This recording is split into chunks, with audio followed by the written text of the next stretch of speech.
حسين محمد فارح عيدي آدم قري وعبد الله يوسف أحمد موسى السوري وحوية محمد داعي وحيد ما عنده تعشو دريا ويسكي قرابة محمد حاج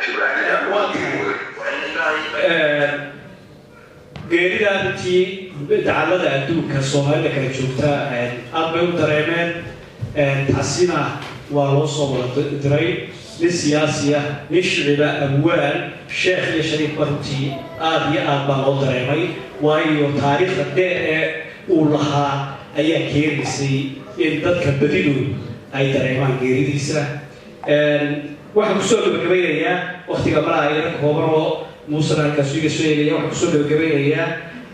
أرتوي المدعينا أو إن جماعة ومن المكرر سوي أيضا المدعينه توا واحد ونجم ذي هاي وحسب كسوة الجبينية بعد كذا تيجي درن كين لما كان أوفي صدق أنا هم كهذي ولي وواحدا يو وهم تريتني يفكر كي يجري الله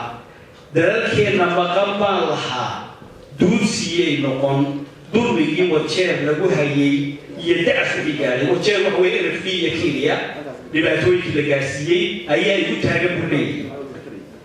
دفتها إثيوبيا تدار على جهازي دكتي تبوتينا سيدي مقعدون دوشي اللي قام حصل مقعد ولا بدرو وحلقة المسيب كمان صار الصومالي ووشيا هي مقعد كده وتبوتي أنت صوت البريء أنا أقول دارين أن بلهس يدوي شيء أنا دراتي حاجوي دوبي أو داري أيضا والله يبقى يا إن فردوري والسلام عليكم ورحمة الله وبركاته.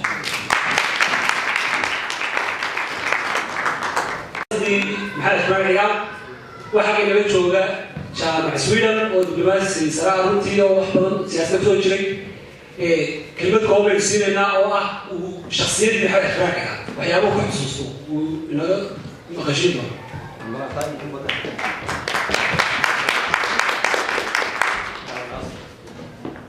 مساء الله عليكم. بسم الله الرحمن الرحيم. اللهم ارحمه رحمة الأبرار. إله الحريصه. في عام السياسي وها. أنا هو لك كلام كتير جاوبه كلام كيش المري. مرحوم كنا التاريخ عليه وهو حولها. وثبت وجود شيء عجيب عجيب. كويدي وحكت ولا جربت القرعة. كان من نسبتين كاملتين. وعلى المرجو يروح دوران على ويدي دوري وست عام وتزيد أربعة دوري أيوة عروض دوري ويعود دوري مجال القرعة أيوة إنجليز في وقت إنجليز أيوة هذا دوري مساجد شاف اسمه شاف البلد القرعة إنه مساجد ترى بس القرعة مساجد مرة على كل شيء لحم قرعة ولحم اليوم مكعوب شاكي بقى إبراهيم مقال يا السكين مدور هوليان إبراهيم مساج كذا بس إبراهيم يا رمش اسميس يلا في حسد دوهي أي الله يعطيني كان لحد فوق البوط كسر بين حسد دوم كسر هنا كي ألقي مشغل كبير حسد جديد سبعة ليش وضع عرض اللي فوق البوط مساج شو بس شاكي بقى حبيبي هذا إبراهيم هو عنده بوجود على واحد من 1000 حاجة عمرت هذا هنا على كلنا وراك واحد من 1000 من يكونوا الجمال بوجود عينا مستكون مثل كل يوم وردين عينا واحد من 1000 واحد كالي ورد بوجا نقضيه سنة غير في صوفيات هنا كم مقطع وجا وشوفت الدعوة نكون كلوا لجموعة طبعا هذا على أمثال ولا شقي وبرجي ما كان كتبين عن فوق كلا جنبيس لما تسوي لنا سوتين ولا ما شقي تعرف أنا هو بايلك وهم نقول بطل رام وسوي هي كتاب راح سنة الأسرار نيجا كبار تفسير القرآن تفسير القرآن هي سنة الأسرار تابع الآية هذا القرآن هي نلوج وجه نيجي وين عيال سوق كتاب وكتاب ما كتبت كذا كلا كلام تذكر سير القرآن على عجالة العقينيس نيجي نروح المكان عجال ضاي أي كتاب في العجال تبي سوق بدون سي كتاب هو كتاب يعفوني كتابه مكاني كيلو شيء يعني عيال كوي كتاب كان خسنا الأسرار أنا بوحدة وهنتكلم بسرعة كتاب خسنا الأسرار يعني كتاب قرآن خسنا الأسرار واحد كده يقول حاس كيسو شريش شمال تحتوه ده هوين وضيق عيال وزارة سعيد الشاب عيال شريش وركاس عروش اللي كنت راح والله كتاب كله كتاب كله ما كان كتاب في كفوينا لو كل مرة عيال واحد كان يسوق ما يستعمل ولما كتاب أصلي كتاب القرآن لما ده بسوق عليه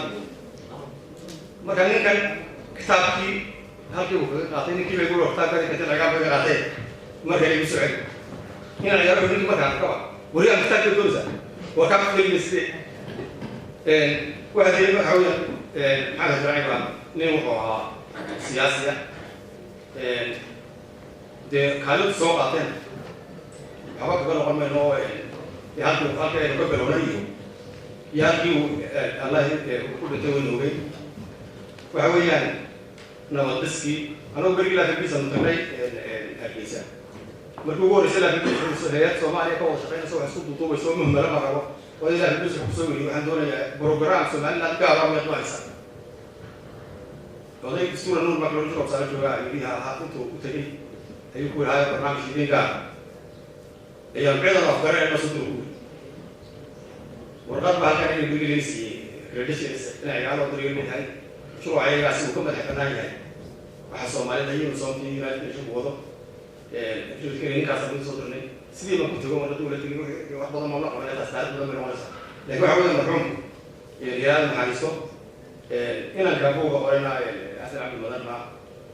ده وحوي نبقى عليه بوري هاي قرية سيدنا عليك قرية هو صوص صدق قرية تركض ما ينطق نو القرية دي وده كتقولي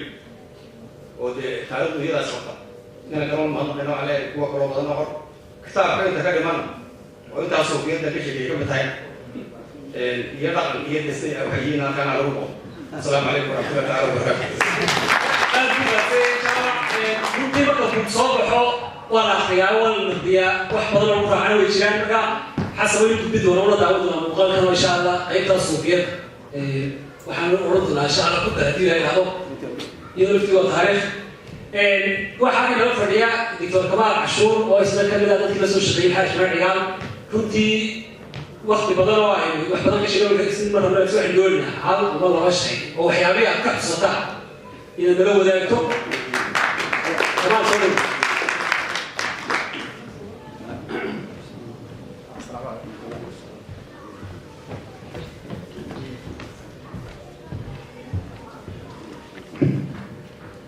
بسم الله الرحمن الرحيم السلام عليكم ورحمة الله وبركاته dadka inta badan way isweydiinayaan waxay oranayaan ninkan yar iyo in cilaad bula soo shaqeeyay miyay isqabataa sawirku marka ayaan idin dhooman horta magacayga waxaa la yidhahdaa Kamal Daahir Cashuur markaan teatarka aan city ka tago nin reer Somaliland aan ahay alxamdulilaahi rabbil caalamiin waxaan ka soo jeedaa run ahaantii xaafadan reer Daami haddaan especially isukii sheego nin madhibaan aan ahay haddaan idin idhaahdo in ciyaal waxa aan ku xasuustaa ilaahay naxariistii jannaha ka waraabiya aniga waalidkaygii labaad buu ahaa isaga oo 93 lagu soo doortay boorame shirkii boorame ayuu yimid madaxtooyada anigoo joogo shaqaalaha madaxtooyada ka mid ah kabacdi uu galabuu qaxwo soo dhaadhacay hoostu soo fadhiistay aniga iyo waqtigaa Cusmaan Dalac Allah ya raxmeeyo loo oranayo taliyaha ciidanka madaxtooyada aniguna markaa waxaan u ahaa xoghay bandana oo ah taliyaha ciidanka madaxtooyada dalac baa wuxuu yidhi ninkan ma taqaanaa markaasuu yidhi masaan ku yidhi maya markaasuu yidhi waa madaxweynihii markaasa saa u eg anigu waa sheego waqtigaa 22 years old baan ahaa 20 jir baan ahaa waan isweydiiyey waxaan ku yidhi madaxweynihii Somaliland baad maanta ag fadhidaa muddo adigu wada shaqayntii markii dambe way waraystay wuxuu igu yidhi adeer nin dadaal badan oo runtii taliyuhu kaa sheekeeyey oo raba inuu wax bartaa tahay maxaan kula qabtaa buu yidhi adiga doonaysaa waxaan ku yidhi aniga shakhsiyan haddaad wixii qabato waxay anfacaysaa kaa dhalay laakiin mid ka ajar badan oo aad adiguna u baahan tahay beritooda in ilaahay xasanaad kaa siiyo ayaan rabaa inaan wax nooga qabato maxaa ka mida buu yidhi waxaan ku yidhi waxaa ka mida beeshan gabooye la yidhaahdo suldaan ma laha salaadiintii isaaqu meelahay isugu yimaadaan iyo reer somaliland meelahay isugu yimaadaan kama muuqda waxaan kaa rabaa inaad suldaan noo samayso suldaankii ugu horreeyey maxamed xaaji ibraahim cigaal isagaa wuxuu ku magacaabay digreeto uu madaxtooyada ku magacaabay wuxuuna magacaabay suldaan maxamed yariye waxaana uu markiiba waqtigaa wasaaraddiisa joogay madaxtooyada cabdilaahi maxamed ducaale isagaa markaa fankii iyo kharashkiisii beesha loo waxeeyey bixiyey suldaankii ugu horreeyeyna aasaasay waa xasuusta koowaad ee anigu beel ahaan aanu u hayno taariikhda baa dahaban loogu jira halgamayaasha madaxweynihii labaad ee soo raaca hadda daayirayaal ahaa waxaan kaloo aada ugu xasuustaa maxamed xaaji ibraahim cigaal aniga oo waqtigaa intaan ciidanka ka baxay ka mid ah sirdoonka qaranka ayaa waxa aan u keenay report warsubaxeedkii markaan u keenay ayuu arkay wejigaygii oo fiicnay markaasuu igu yidhi adeer maxaa kugu dhacay markaasaa waxaan ku yidhi waa xoogaa yaro muruga ay hayse ee qoraal raboodkan iga qabtay markaasuu wuxuu igu yidhi ha teginayso banaankan ku yaro sugay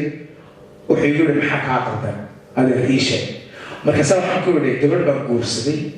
gabadhii aan guursaday reerkoodiina waxoogaa way yara diideen xag dhaqaaluhuna dee waa iska arkaysaayo waxaan qaataa 70,000 mushahaarkii de waxaan u baahanahay inaa arrimahaasi ayaa igu furan baa way iga haysataa wuxuu igu yidhi soo qiimee alaabta arooskaaga iyo kharashkaaga teetarka aad ka joogto sirdoonkana waa kaa dilacsiinaya horta kharashkii arooskayga isagaa bixiyey oo caruurtayda inanka ugu weyn maxamed baa la yidhaahdaa waana ka ballan qaaday inaan maxamed ugu magac dari doono alxamdulilah markii dambena standarkaygii waxbarasho qaybu ka lahaa maxamed xaaji ibraahim cigaal ilaahay naxariistii jannaha ka waraabiyo aniga wuxuu ahaa aabbahaygii idinku kama yaquulu ayaad dhegaysanayseen iyo waa laga soo yidhiya anigu sidaan muuse darmar ula fadhiyaan ula sheekaysan jiray ula hadli jiray alxamdulilaahi rabbilcaalamiin maanta ilaahay tiisii isagay tahay waana ninkii igu go-aamiyey anigoo oo meherado ra-iislayaala haysta oo ganacsi magaalada ku haysta in aan dhaqaalaha isoo galo cilmi ku bedelo oo aan cilmi ku doonto because wuxuu ii saadiyaaliyey inaan good leadership noqon doono beritoole waxa aan maanta aan fikradiisii iyo taladiisii ku hayaa iyo himiladii iyo tilmaantii uu tilmaamay inaan master degree medicine doctorate